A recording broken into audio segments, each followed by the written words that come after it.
So a lot of people just don't want to talk about the facts because of how they were acting not even 4 weeks ago about quarterback Justin Fields. But Fields keeping up with the rest. And yes, the title says it all. Fields could be in for an MVP type season with how he has been playing over the last 2 weeks. Remember, Justin Fields did get an MVP vote last year. Won, but he still got one. But the young quarterback is balling right now. Hello, everyone, back to this episode of Just Another Year Chicago. My name is Nick Rohde. Thank you, as always, for tuning in. Thanks to trusting the process, learning Luke Getzey's complex playbook, and Ryan Poles going out and getting Fields some help, Fields, in my opinion, could make a run at the MVP. I'm going to hit more on why. Before I begin, please hit the like button on this video. Put your thoughts in the comment section below. And if you haven't already, if you please could, hit that subscribe button. So let's get into what Justin Fields has done this year and what he's on pace for. So far this year, the young quarterback has thrown for 1,143 yards, along with 7.5 yards per passing attempt,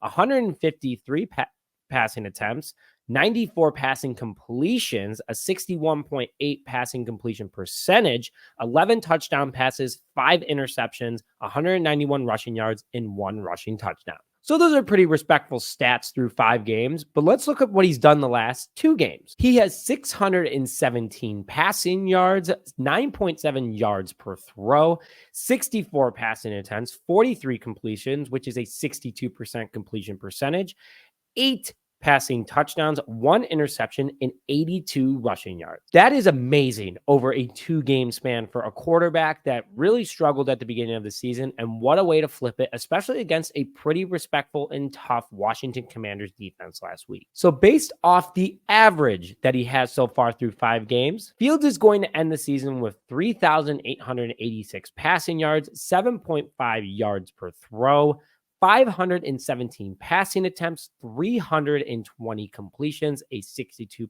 completion percentage, 37 passing touchdowns, 17 interceptions, 650 rushing yards, and 3 rushing touchdowns. Put that all together, that's over 4,500 yards of offense, 40 touchdowns for the team, 17 turnovers.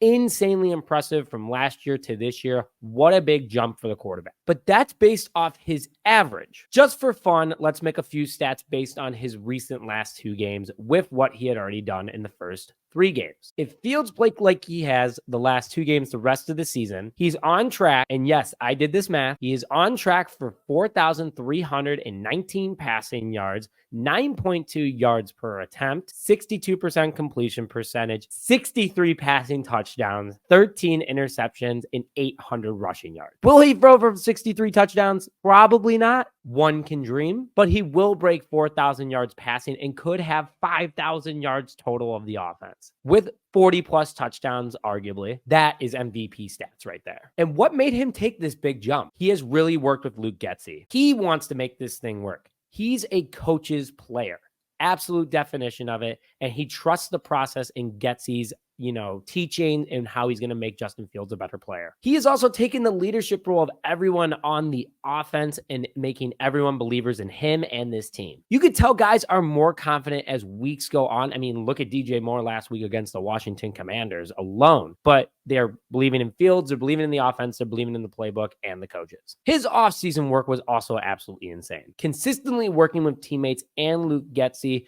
There was no days off for Justin Fields this offseason. And the obvious, he got a ton of help. You bring in rookie right tackle Darnell Wright, who's doing a fantastic job. You bring in Nate Davis, who a lot of people aren't talking about at all, which is great because he's been playing absolutely fantastic. And I'm happy to hear that he's recovering well from his personal situation that he had to deal with off the field. Kevin Jenkins also, when on the field, is doing fantastic. In fact, against the Washington Commanders, 0 pressures, 0 sacks. Then the complete obvious, DJ Moore, Darnell Mooney is improving. Cole Kmet is absolutely skyrocketed, and this team is working. Trust the process. Good things happen. Share your thoughts in the comment section below about where you think Fields will end up this upcoming season. But with that, thank you very much for joining this episode of Just Another Year Chicago. My name is Nick Rohde, and as always, bear down.